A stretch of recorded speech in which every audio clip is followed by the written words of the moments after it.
Tama menyaksikan konvoi bas menuruni gunung, perlahan berbalik, menatap keluarga Renza dengan tatapan seperti obor, dan berkata dengan suara dingin, "Hari ini, di depan leluhur keluarga Renza, saya secara resmi mengambil alih urusan besar dan kecil keluarga Renza, dan hal pertama yang saya lakukan setelah mengambil alih adalah memberikan keluarga Renza yang bertulang lunak, suplemen kalsium yang baik."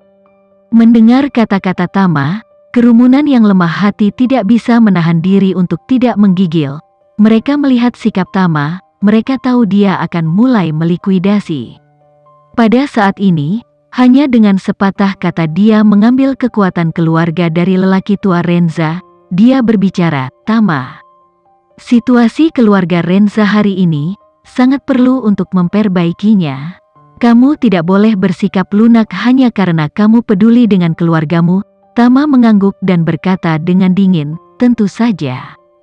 Beberapa keturunan keluarga Renza, untuk tetap hidup, tidak segan-segan meninggalkan harkat dan martabat keluarga Renza, tidak segan-segan merelakan makam leluhur dan urusan keluarga, dan bahkan menyiapkan pakaian duka terlebih dahulu untuk mendoakan pengampunan bagi mereka yang bukan kerabat.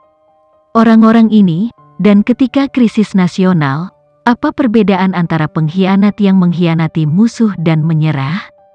Semua anggota keluarga Renza yang membawa pakaian berkabung sangat gugup hingga kaki mereka gemetar. Cynthia, yang paling mencemooh Tama, berlutut di tanah dengan memohon, tersedak ingus dan air mata.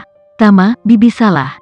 Bibi minta maaf kepada leluhur keluarga Renza. Kamu sekarang adalah kepala keluarga Renza. Tidak peduli bagaimana kamu menghukum, Bibi tidak akan pernah mengeluh."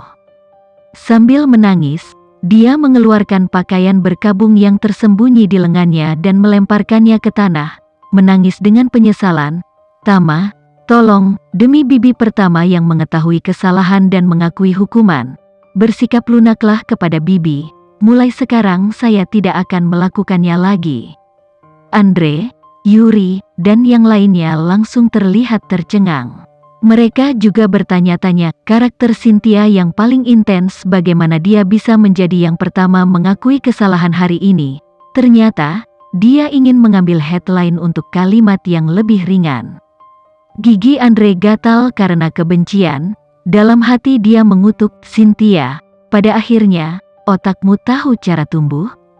Bahkan si Wallflower tidak secepat reaksinya. Cynthia memang sangat pintar. Dia tahu bahwa ketika begitu banyak orang sama-sama bersalah, siapapun yang mengakui kesalahan mereka terlebih dahulu akan lebih unggul. Selain itu, dia tahu lebih banyak tentang perbuatan Cynthia daripada yang lain dan telah mengalaminya secara lebih pribadi.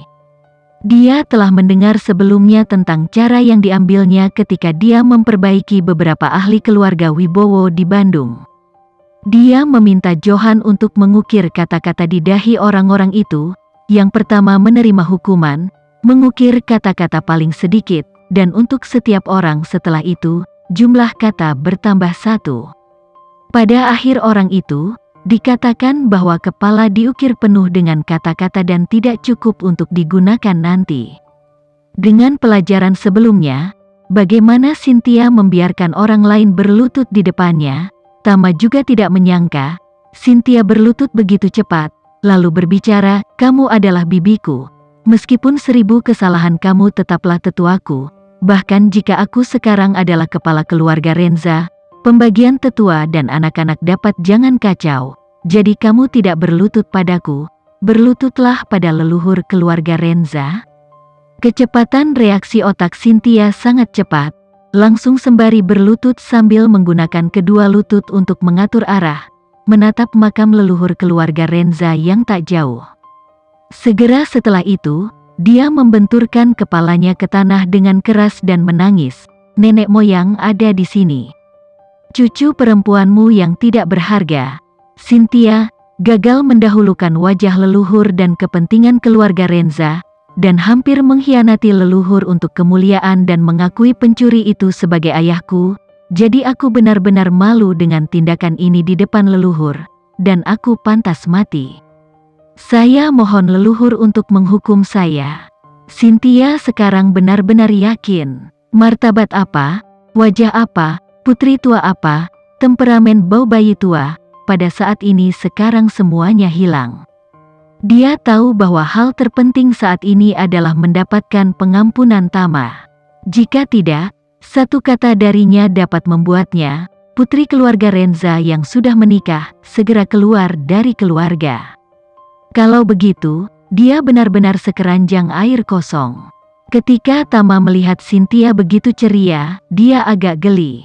Namun, dia mengangguk dengan persetujuan di wajahnya dan berkata, "Kamu bisa menjadi orang pertama yang mengakui kesalahanmu dan mengambil inisiatif untuk mengaku pada leluhur keluarga Renza, membuktikan bahwa kamu lebih sadar daripada yang lain karena ini masalahnya, kamu juga harus dihukum ringan."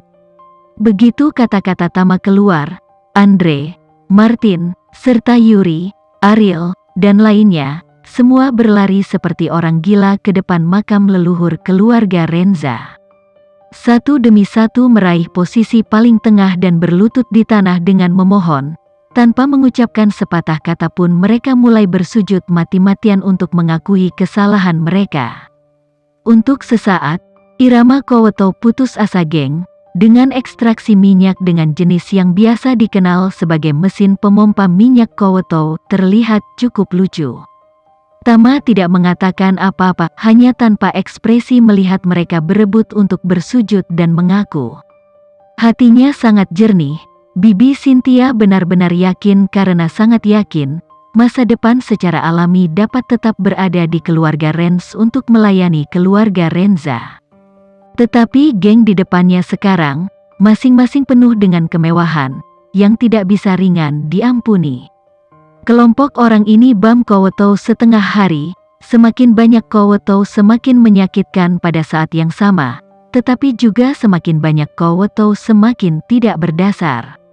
Mereka awalnya berpikir bahwa selama mereka berperilaku positif dan saleh, Tama pasti akan bersikap lunak seperti dia dengan Cynthia.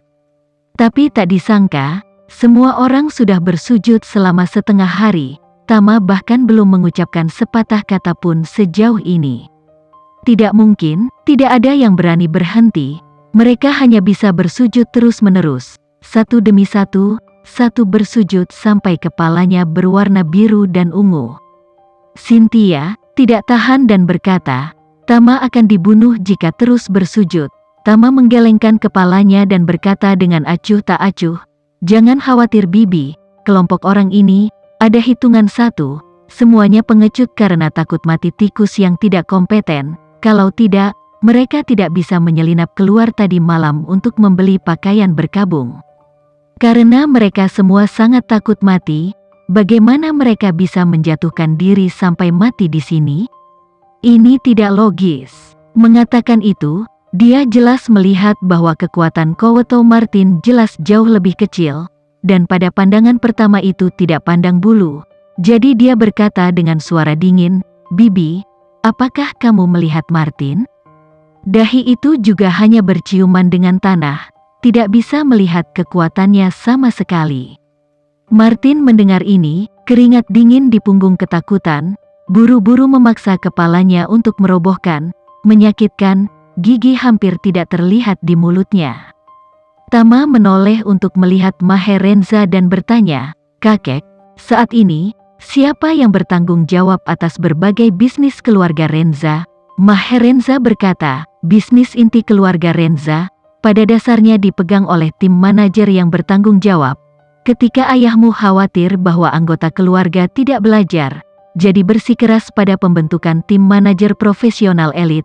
Orang-orang ini, staf akar rumput paling biasa, tetapi juga pada dasarnya direkrut dari sekolah bisnis terkemuka, menengah dan senior hampir semuanya dari 500 perusahaan top dunia, atau institusi modal ventura teratas. Selain itu, kami memiliki tim pengacara elit yang sangat profesional, bertanggung jawab atas semua pekerjaan hukum keluarga Renza." Sekian dulu ya video kali ini, kita lanjutkan lagi videonya di lain waktu. Oh iya, bagaimana menurut kalian? Semoga bisa sedikit menghibur kalian semua. Untuk teman-teman yang baru nonton, jangan lupa subscribe ya, hehehe. Dan kalau teman-teman ada yang ingin gabung langganan, bisa langsung gabung saja untuk dapat fitur yang menarik dan sedikit membantu Mimin. Terima kasih banyak sudah menonton, sampai jumpa lagi, bye.